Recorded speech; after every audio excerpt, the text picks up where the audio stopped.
The Hebrew alphabet, known variously by scholars as the Jewish script, square script, block script, is used in the writing of the Hebrew language, as well as of other Jewish languages, most notably Yiddish, Ladino, and Judeo-Arabic. There have been two script forms in use. The original Old Hebrew script is known as the Paleo-Hebrew script, while the present, square, form of the Hebrew alphabet is a stylized form of the Aramaic script and was known by Israel sages as the Ashuri script, since its origins were alleged to be from Assyria. Various styles of representation of the letters exist. There is also a cursive Hebrew script, which has also varied over time and place. The Hebrew alphabet has 22 letters. It does not have case, but 5 letters have different forms when used at the end of a word. Hebrew is written from right to left.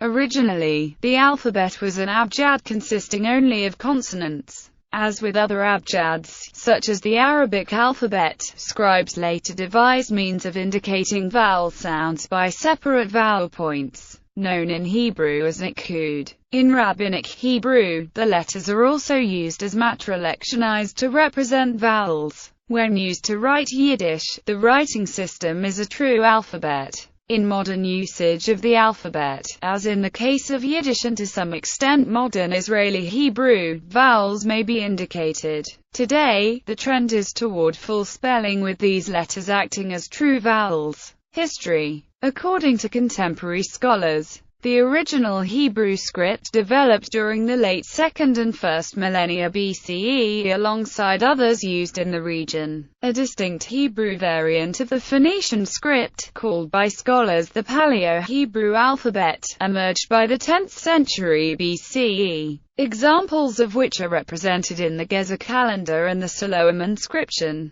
The Paleo-Hebrew alphabet was commonly used in the ancient Israelite kingdoms of Israel and Judah. Following the exile of the Kingdom of Judah in the 6th century BCE, in the Babylonian exile, Jews began using a form of the Assyrian Aramaic script, which was another offshoot of the same family of scripts. The Samaritans, who remained in the land of Israel, continued to use the Paleo-Hebrew alphabet. During the 3rd century BCE, Jews began to use a stylized, square, form of the Aramaic alphabet that was used by the Persian Empire, while the Samaritans continued to use a form of the Paleo-Hebrew script, called the Samaritan script. After the fall of the Persian Empire in 330 BCE, Jews used both scripts before settling on the Assyrian form. For a limited time thereafter, Jews retained the Paleo-Hebrew script only to write the Tetragrammaton, but soon that custom was also abandoned.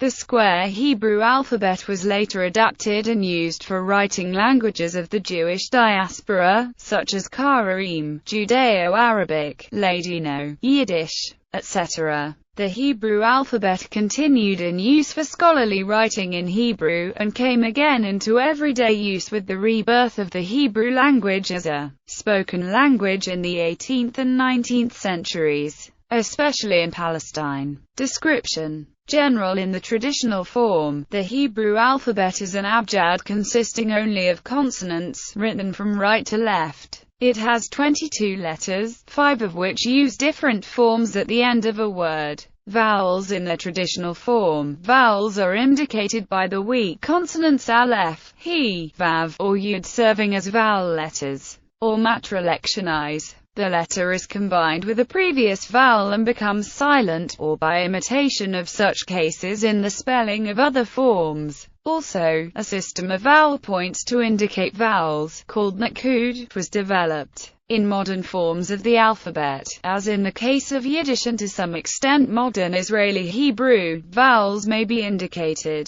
Today, the trend is toward full spelling with the weak letters acting as true vowels. When used to write Yiddish, vowels are indicated using certain letters, either with or without nikud diacritics, except for Hebrew words, which in Yiddish are written in their Hebrew spelling. To preserve the proper vowel sounds, scholars developed several different sets of vocalization and diacritical symbols called nikud. One of these, the Tiberians system, eventually prevailed. Aaron ben Moses ben Asher, and his family for several generations, are credited for refining and maintaining the system. These points are normally used only for special purposes, such as biblical books intended for study, in poetry, or when teaching the language to children. The Tiberian system also includes a set of cantillation marks, called trope, used to indicate how scriptural passages should be chanted in synagogue recitations of scripture. In everyday writing of modern Hebrew, nakud are absent. However, patterns of how words are derived from Hebrew roots allow Hebrew speakers to determine the vowel structure of a given word from its consonants based on the word's context and part of speech. Alphabet. Neither the Old Hebrew script nor the modern Hebrew script have case, but 5 letters have special final forms, called Sophete form, used only at the end of a word, somewhat as in the Greek or in the Arabic and Mandaic alphabets. These are shown below the normal form in the following table. Although Hebrew is read and written from right to left, the following table shows the letters in order from left to right.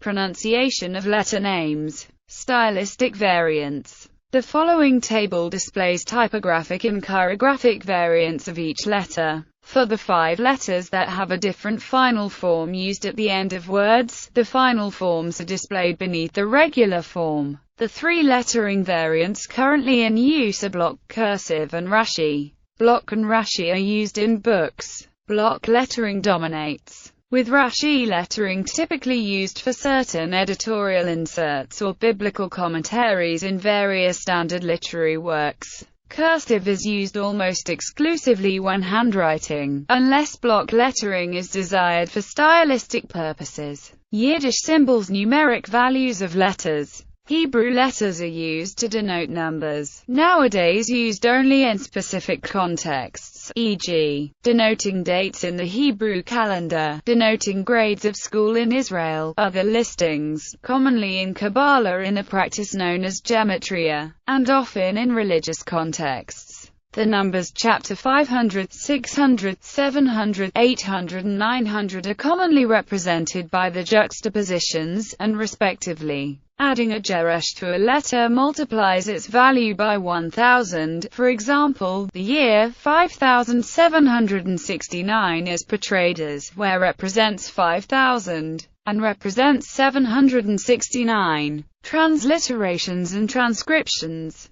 The following table lists transliterations and transcriptions of Hebrew letters used in modern Hebrew. Clarifications. For some letters, the Academy of the Hebrew Language offers a precise transliteration that differs from the regular standard it has set. When omitted, no such precise alternative exists and the regular standard applies. The IPA phonemic transcription is specified whenever it uses a different symbol from the one used for the regular standard Israeli transliteration. The IPA phonetic transcription is specified whenever it differs from IPA phonemic transcription. Note: SBL's transliteration system, recommended in its Handbook of Style, differs slightly from the 2006 precise transliteration system of the Academy of the Hebrew Language. For SBL users, S and for with no dagesh, SBL uses the same symbols as for with dagesh.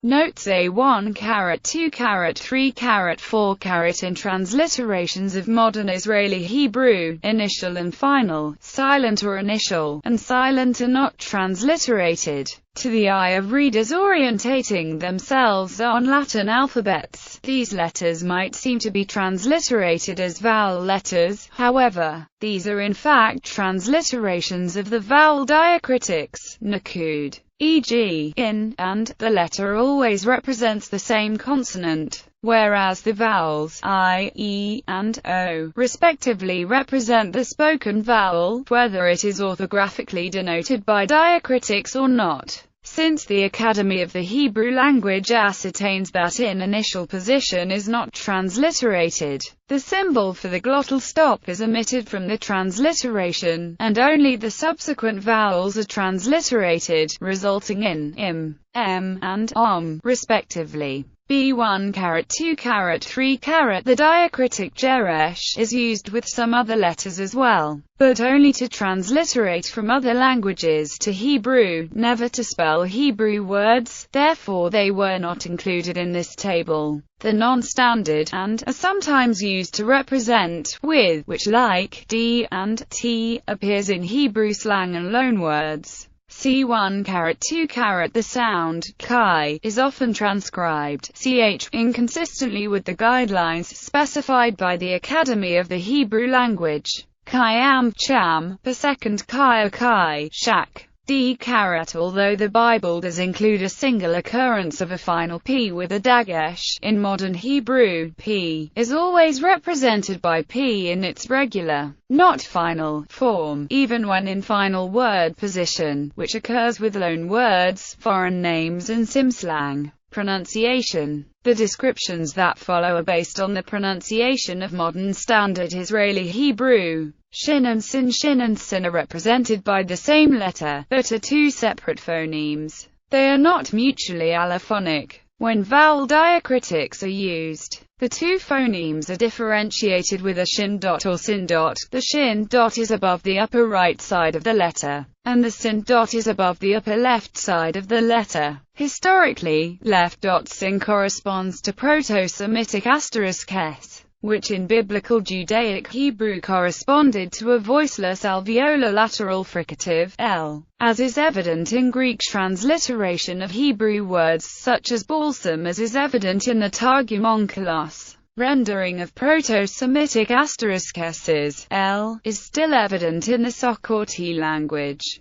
Dagesh. Historically, the consonants beth, gimel, daleth, kaf, p and tav each had two sounds, one hard, and one soft, depending on the position of the letter and other factors. When vowel diacritics are used, the hard sounds are indicated by a central dot called dagesh, while the soft sounds lack a dagesh. In modern Hebrew, however, the dagesh only changes the pronunciation of beth, kaf, and p, and does not affect the name of the letter. The differences are as follows. In other dialects there are variations from this pattern. In some Sephardi and Mizrahi dialects, bet without dagesh is pronounced b, like bet with dagesh. In Syrian and Yemenite Hebrew, gimel without dagesh is pronounced in Yemenite Hebrew, and in the Iraqi pronunciation of the word Adonai, dalet without dagesh is pronounced th, as in these. In Ashkenazi Hebrew, tav without dagesh is pronounced s, as in silk.